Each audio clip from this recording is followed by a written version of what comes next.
Hello friends, last time हमने heat capacity, फिर specific heat at constant volume, constant pressure से related बोल दिया, it is molar specific heat, वो सब हमने डिस्कशन कर लिया। फिर एक इम्पोर्टेंट चीज हमने डिस्कशन की है कि कोई भी whenever we supply the heat, only two things are possible, either there is a change in state of matter or there is a change in temperature। अगर टेम्परेचर चेंज हुआ तो उसका स्टेट सेम रहेगा, और अगर स्टेट में change आ रहा है तब हम बोलते हैं कि उसका टेम्परेचर कांस्टेंट रहेगा। और उसका हमने एक और एग्जांपल दे रखा है, वैसे कि अगर हमारे पास ऐसे आइस क्यूब है और अगर तुम उसमें हीट सप्लाई करोगे तो आइस क्यूब 0 डिग्री पर होता है, और हीट सप्लाई करोगे तो वो मेल्ट होगा। जब तक आइस पूरी मेल्ट नहीं हो जाती तब तक उसका टेम्परेचर तो 0 ही रहेगा। इसका मतलब हुआ कि जैसे हीट सप्लाई करोगे तब चेंज इन स्टेट हो रहा है from solid to liquid, but its temperature constant. उसके बाद अगर तुम हीट सप्लाई करोगे तब वाटर का टेम्परेचर धीरे धीरे इंक्रीज होगा अप टू 100, तो टेम्परेचर चेंज हुआ लेकिन वाटर का स्टेट तो वही रहा। और आफ्टर 100 डिग्री सेल्सियस अगर तुम हीट सप्लाई करोगे तो there is a conversion of water to vapour, तो वाटर का भी टेम्परेचर 100, वेपर का भी 100, तब उस टाइम पर हम बोल सकते हैं कि जो भी हीट सप्लाई की उसमें सिर्फ चेंज इन स्टेट हुआ from liquid to the vapour at 100 degree Celsius constant temperature. That means whenever we supply the heat to the substance only one चीज चेंज हो सकती है, अगर टेम्परेचर चेंज हुआ तो उसका स्टेट सेम रहेगा, और अगर स्टेट में चेंज आ रहा है तो उसका टेम्परेचर चेंज होगा। चलो अब यहाँ पर आज हमें डिस्कशन करना है एज एक बोलते हैं हम melting point and boiling point.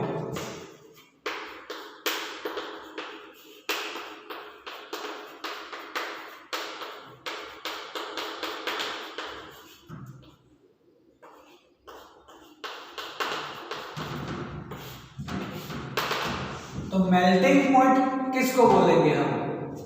तो ऐसा बोल सकते हैं कि the temperature at which the ice converted into the water, मतलब solid is converted into the liquid, it's called melting point। and melting point of water, अगर हम बोल दें melting point of ice, then melting point of ice is 0 degree Celsius, क्योंकि जो भी ice है वो 0 डिग्री सेल्सियस पर है। जब वाटर में कन्वर्ट होगा तब भी उसका टेम्परेचर तो 0 ही रहेगा। Then we can say melting point of ice is 0 degree Celsius. ऐसे ही हम बोलते हैं कि boiling point of the water is 100 degree Celsius, क्योंकि अगर हम ऐसे हीट सप्लाई करें और वाटर का temperature up to 100 degree Celsius तक ले जाए, उसके बाद जब तक वाटर कोई भी ऐसे वेसल के अंदर प्रेजेंट है, एक ड्रॉप ही प्रेजेंट है, तब तक उसका टेम्परेचर 100 ही रहेगा, और वेपर का भी टेम्परेचर 100 ही रहता है। इसे बोल सकते हैं कि boiling point of the water is 100 degree Celsius. And the most important thing, the melting point and boiling point of the substance, मतलब अभी वाटर की बात कर रहे हैं तो water it depends on pressure. तो most important, melting point and boiling point of the water depends on pressure.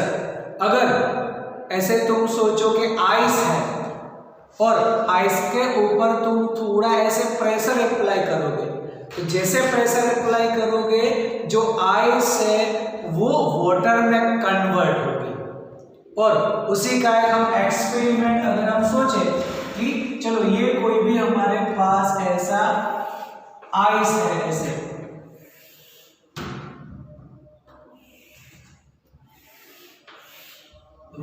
increase of the ice.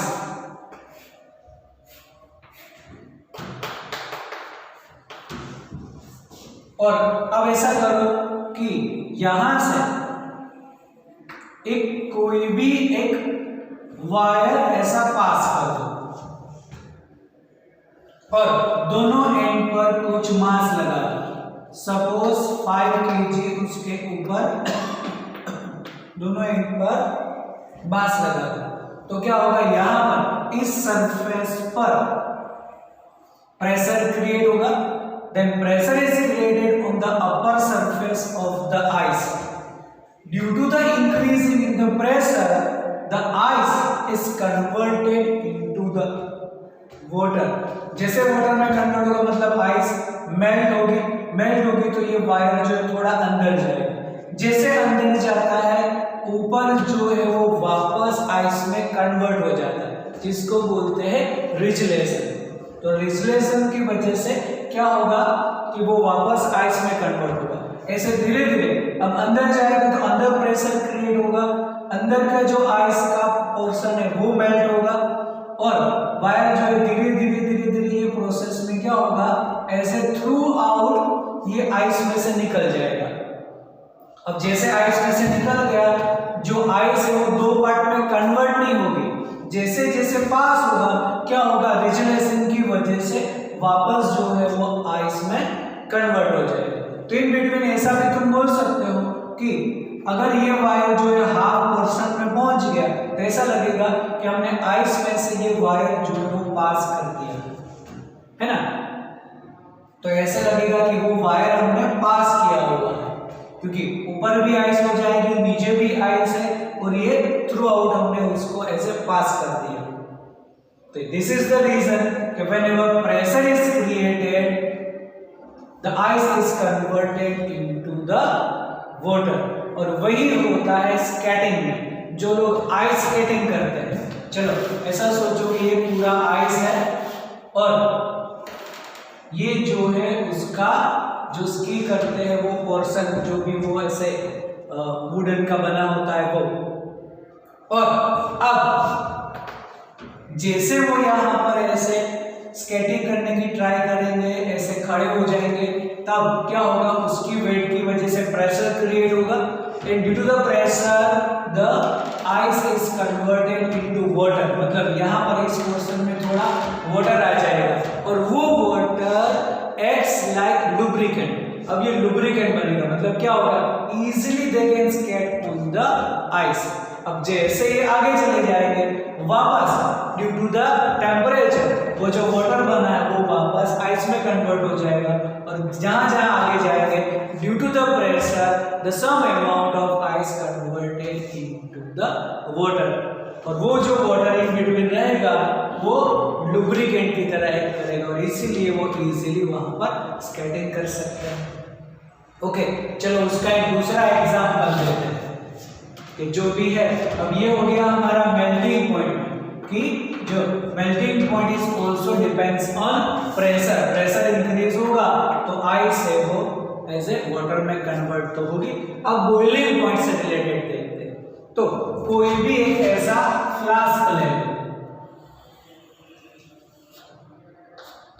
कोई भी स्टैंड के ऊपर ऐसे रख दो इसको और फिर नीचे से उसमें हीट सप्लाई करो। अब यहां पर एक थर्मोमीटर भी रखो कि यहां पर जो भी हमारा वाटर है उसका हम टेम्परेचर मेजर कर सके और एक दूसरा ऐसे पोर्शन रखो कि जहां से हम ये जो वेपर है वाटर वेपर उसको भी हम ऐसे बाहर निकाल सके और बाकी जो है वो पूरा उसको ऐसे एयर टाइट कर दो। तो एयर टाइट करने से क्या होगा कि जो भी वेपर है वो सिर्फ यहाँ से ही निकलेगी और ये हमारा थर्मोमीटर है। Continuously we can measure the temperature that on supplying heat the temperature of the water increases gradually and reach up to the 100 degree Celsius. जैसे ही 100 डिग्री सेल्सियस पर पहुंचे क्या होगा, यहाँ पर हमें ऐसे बॉइलिंग दिखेगा।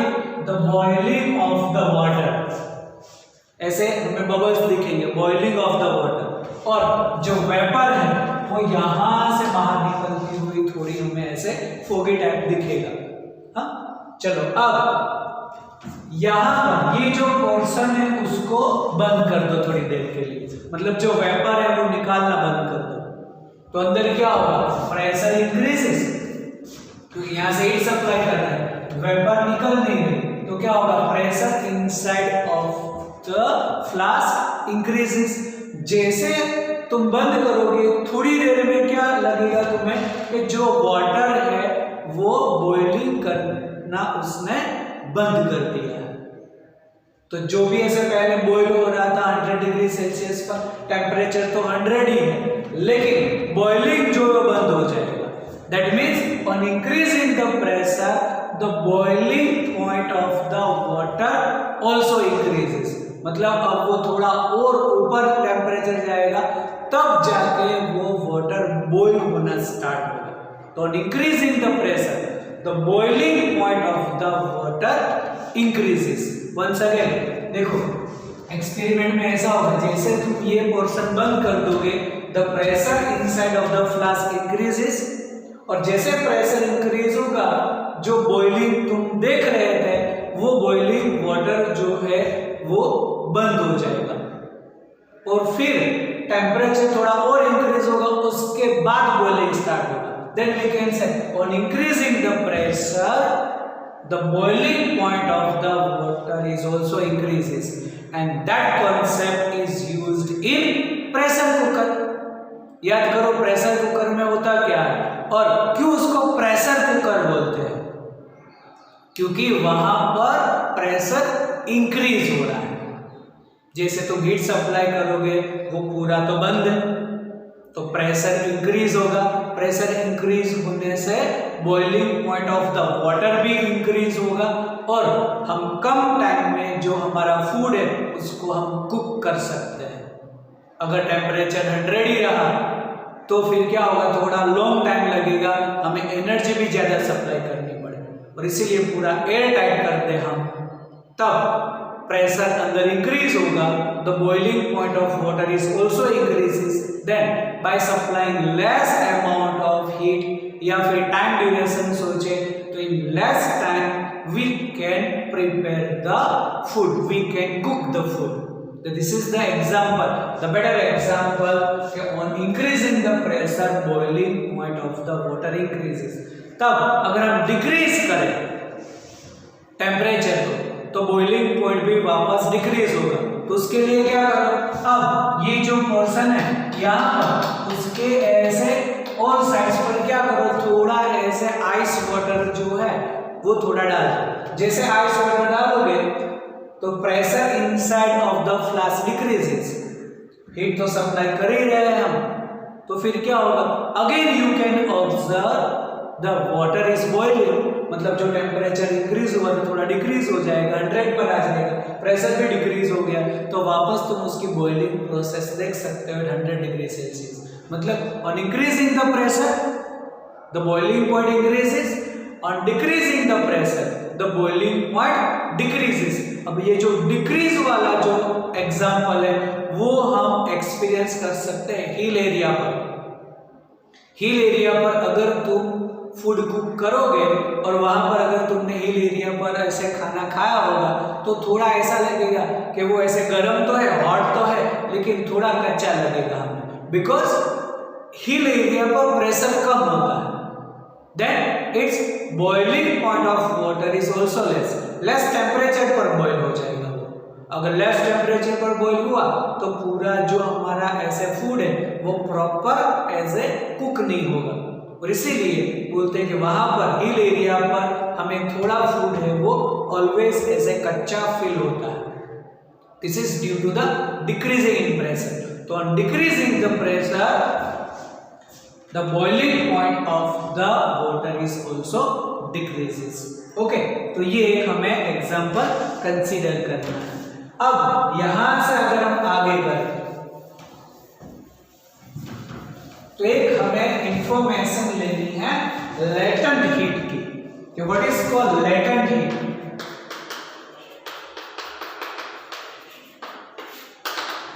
Latent heat denoted as a L. तो लेटेंट हीट क्या बोलेंगे? तो जो हमने बोला था कि एज ए कांस्टेंट टेम्परेचर पर जो भी स्टेट ऑफ चेंज हो रहा है उसमें हीट सप्लाई जो कर रहे हैं, जितनी हीट सप्लाई करें इसको बोलते हैं हम latent heat. It means at constant temperature the amount of heat required for the change in state of matter it's called latent heat। अब अगर हम वाटर के लिए देखें, मतलब पर्टिकुलरली पहले आइस के लिए बोलते हैं, तो आइस जब तक पूरा मेल्ट ना हो जाए तब तक उसका टेम्परेचर तो कांस्टेंट रहेगा एज ए 0 डिग्री सेल्सियस। तब उसको मेल्ट करने के लिए जो भी अमाउंट ऑफ हीट चाहिए इसको बोलते हैं लेटेंट हीट। अगर हम प्रॉपर डेफिनेशन बोले तो ऐसा बोल सकते हैं the amount of heat required per unit mass at constant temperature it's called latent heat. फिर से the amount of heat required per unit mass of the substance at constant temperature it's called latent heat. तो latent heat में अगर हम बोले तो उसकी equation बोल सकते हैं L is equal to Q upon M। Amount of heat required per unit mass at constant temperature is called latent heat। और अगर Q को सब्जेक्ट करोगे तो L into M भी बोल सकते हो। अब जो लेटेंट हीट है इसका अगर तुम यूनिट सोचो then it is जूल पर KG, otherwise calorie per KG. Okay, अब इसका एक एग्जांपल ले हम कि अगर हमारे पास आइस पहले -10 डिग्री सेल्सियस पर है, तब इसमें तुम हीट सप्लाई करोगे तो क्या होगा, 0 डिग्री पर आएगी, मतलब -10 से 0 में उसका टेम्परेचर चेंज होगा। फिर 0 पर हीट सप्लाई करोगे, जब तक मेल्ट नहीं होती तब तक तो वो 0 ही रहेगी। ओके, तब वहां पर बोल सकते हैं उसको लेटेंट हीट। तो लेटेंट हीट हमें दो करनी है, latent heat of fusion and latent heat of vaporisation. तो पहले लेटेंट हीट ऑफ फ्यूजन का मतलब क्या? Latent heat of fusion. तो latent heat of fusion means the amount of heat required per unit mass for conversion of ice into the water at constant temperature. It's called latent heat of fusion, and latent heat of fusion denoted as LF. Once again, latent heat of fusion मतलब क्या? The amount of heat required per unit mass to convert ice into the water at 0 degree Celsius, क्योंकि temperature constant at 0 degree Celsius is called latent heat of fusion, and latent heat of fusion है 80 kilo calorie पर kg। Then easily you can convert calorie into joule, क्योंकि हमने उसका relation कर दिया कि 1 calorie is 4.2 या 4.186 जूल। तो कैलोरी को जूल में भी हम कन्वर्ट कर सकते हैं, but latent heat of fusion is 80 kilo calorie per KG. By the same way latent heat of vaporisation we can say LV। ऐसा बोल सकते हैं the amount of heat required for the conversion of water into the vapor at 100 degree Celsius is called latent heat of vaporization, and latent heat of vaporization की value याद रखनी है, it is 540 kilo calorie per KG. और अगर ऐसे graphically थोड़ा अगर हम उसका इंफॉर्मेशन लें तो यहां पर हम बोलेंगे इसका टेम्परेचर और यहां पर सोचते हैं हीट सप्लाई। और चलो 0 डिग्री सेल्सियस कुछ यहां पर लेते हैं और यहां पर ये नेगेटिव, तो अगर हम -10 डिग्री सेल्सियस सोचे इनिशियली, और तो आइस जो है वो -10 डिग्री सेल्सियस पर है, हीट सप्लाई करोगे क्या होगा, उसका टेम्परेचर इंक्रीज होगा up to 0 degree Celsius. After 0 degree Celsius heat supply करोगे तो उसका टेम्परेचर तो कांस्टेंट रहेगा, 0 का 0 ही। तो वो जो हीट सप्लाई की, it is called latent heat of fusion, LF, it is 80 kilo calorie per KG. और यहां पर क्या हो रहा है, there is a change in state, change in state of the matter ice into the water. जैसे पूरा वाटर में कन्वर्ट हो गया, हीट सप्लाई करोगे तो उसका टेम्परेचर तो इंक्रीज होगा, कब तक, 100 डिग्री सेल्सियस तक। और आफ्टर 100 डिग्री सेल्सियस में अगर तुम उसमें हीट सप्लाई करोगे तो वापस टेम्परेचर तो इंक्रीज होगा नहीं, तो वहां पर वापस बोलेंगे चेंज इन स्टेट। लेकिन यहाँ पर सॉलिड इनटू लिक्विड, यहाँ पर लिक्विड इनटू वेपर, इसीलिए इसको लेटेंट हीट ऑफ वेपराइजेशन बोलेंगे। 540 किलो कैलोरी पर केजी। और पूरा वेपर में कन्वर्ट हो जाने के बाद अगेन तुम हीट सप्लाई करोगे तो उसका टेम्परेचर तो वापस इंक्रीज होगा।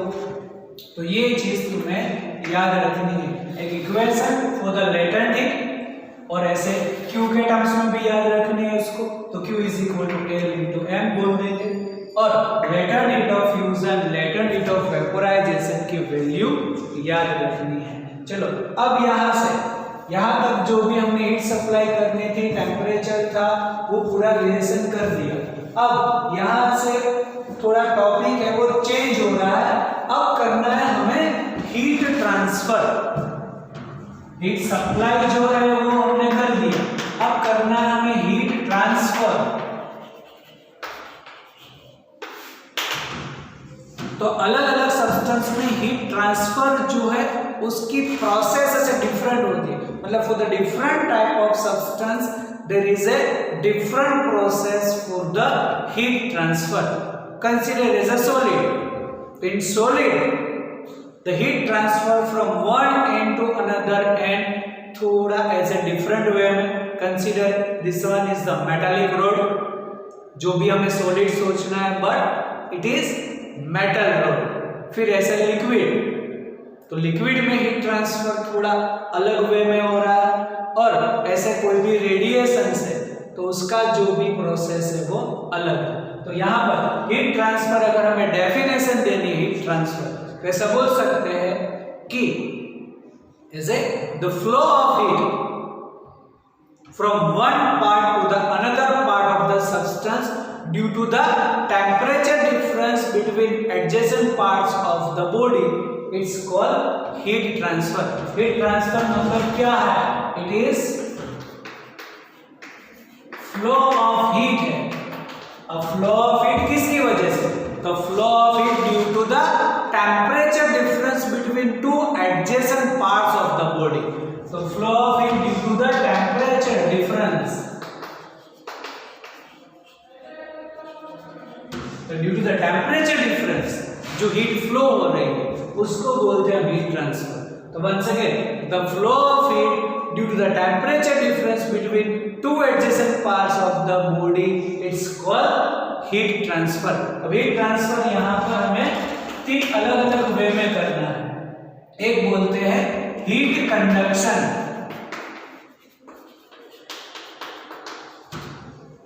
तो हीट कंडक्शन सोचो ओनली इन सॉलिड, मतलब जो भी सॉलिड पार्ट में हमें हीट ट्रांसफर करना है उसको बोलते हैं हीट कंडक्शन। ऐसे ही हीट कन्वेक्शन,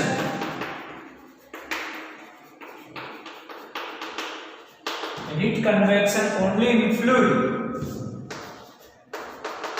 मतलब लिक्विड एंड गैस के अंदर। और हीट रेडिएशन, हीट रेडिएशन में बोलेंगे no medium is required for the transfer.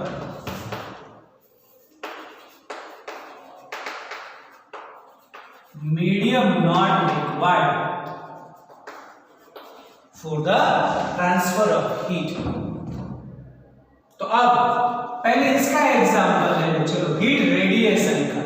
तो हीट रेडिएशन का बेस्ट एग्जांपल है सन।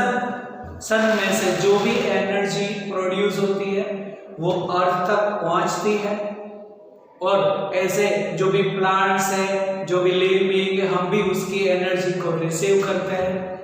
ओके, तो वहां पर मीडियम की रिक्वायरमेंट नहीं है, क्योंकि सन से अर्थ तक पूरा वैक्यूम बोलते हैं, मीडियम है ही नहीं, तो भी वहां पर रेडिएशन ऐसे ट्रांसफर तो होता ही है, हीट ट्रांसफर तो होती ही है। और अर्थ में एंटर हुई तो वहां पर एज ए मीडियम आ गया, अर्थ का मीडियम एटमॉस्फेयर, तो वहां पर मीडियम है, then also this radiation can transfer, मतलब पास होता है, तो हीट पास होती है। तो ये जो हीट रेडिएशन है उसमें मीडियम रिक्वायरमेंट नहीं है। चलो वापस, अब पहले हीट कंडक्शन पर पहुंच जाते हैं, सॉलिड में। इसका मतलब हमारे पास कोई भी एक मेटालिक रोड है, अब heat transfer, heat conduction, solid मतलब कोई भी सॉलिड नहीं, प्लास्टिक नहीं लेना है हमें एज ए सॉलिड में, क्योंकि प्लास्टिक में हीट ट्रांसफर नहीं होता, हीट सप्लाई करोगे वो डायरेक्ट मेल्ट हो जाता है। तो यहाँ पर हीट ट्रांसफर मतलब हमें सोचना है सॉलिड मतलब कंडक्टर, कि जो एज ए मेटालिक रोड है वही। तो एक मेटल रोड है हमारे पास, उसको तुम वन एंड पर हीट सप्लाई करोगे, क्या होगा, वो धीरे धीरे धीरे उसकी हीट जो है वो दूसरे एंड तक पहुंचेगी। तो कैसे पहुंचती है उसका भी पूरा एक्सप्लेनेशन देना है, लेकिन अभी only information about the heat conduction, this is possible only in solid. तो जैसे तुम ऐसे रोड रखोगे और उसमें वन एंड पॉइंट पर हीट सप्लाई करो, तो धीरे धीरे धीरे उसकी हीट जो है दूसरे पार्ट पर पहुंचेगी, this is in solid, it's called heat conduction. ऐसे ही हीट कन्वेक्शन, फ्लूइड अदरवाइज मतलब फ्लूइड, लिक्विड और गैसियस में, तो उसका थोड़ा पोर्शन हमने देखा है आगे, कि कोई भी ऐसे वेसल के अंदर तुम वाटर ले लो, हीट सप्लाई करो नीचे से, तो पहले नीचे का लेयर जो है वो हीट सप्लाई, मतलब जो हीट सप्लाई वो हीट गेन करेगा, वो ऊपर जाएगा due to decreasing in density, ऊपर का लेयर नीचे आएगा ड्यू टू हायर डेंसिटी, और by the same way the total amount of water gets warm, उसका टेम्परेचर ऐसे इक्वली इंक्रीज होगा। तो ये जो प्रोसेस है वो बोलेंगे हीट कन्वेक्शन, कि जो प्रोसेस होती है लिक्विड एंड गैसियस में। हमारे जो एटमॉस्फेयर है उसमें भी टेम्परेचर इंक्रीज होता है, तो उसमें एयर के जो लेयर्स है वो वन बाय वन उसका टेम्परेचर इंक्रीज होता है, तो वो गैसियस में आएगा। फिर हीट रेडिएशन तो बोला ही हमने। और अब तीनों का अगर एग्जाम्पल एक साथ ले, तो हम ठंडी की सीजन में जो भी हम ऐसे फायर करते हैं, चलो उसमें तुम यहाँ पर एक मेटालिक रोड रखो, तो वो धीरे धीरे धीरे हीट ऐसे गेन करेगा, उसका टेम्परेचर इंक्रीज होगा। तो इस प्रोसेस में तुम बोल सकते हो कि हीट कंडक्शन। फिर अगर तुम्हारे हाथ ऐसे ऊपर रखो, जो फायर है उसके थोड़े ऊपर हाथ रखो, तो क्या होगा, वहां पर एज ए हीट जो है वो तुम्हें एज ए सप्लाई होती हुई मालूम पड़ेगी, और जो हाथ है वहां पर भी हम हीट रिसीव कर सकते हैं। तो ऊपर, तो यहाँ पर क्या होगा, एयर के जो लेयर्स हैं वो थोड़े थोड़े हीट होंगे, हीट एनर्जी गेन करेंगे और उसकी प्रोसेस से होगी, तब उसको बोलते हैं हीट कन्वेक्शन।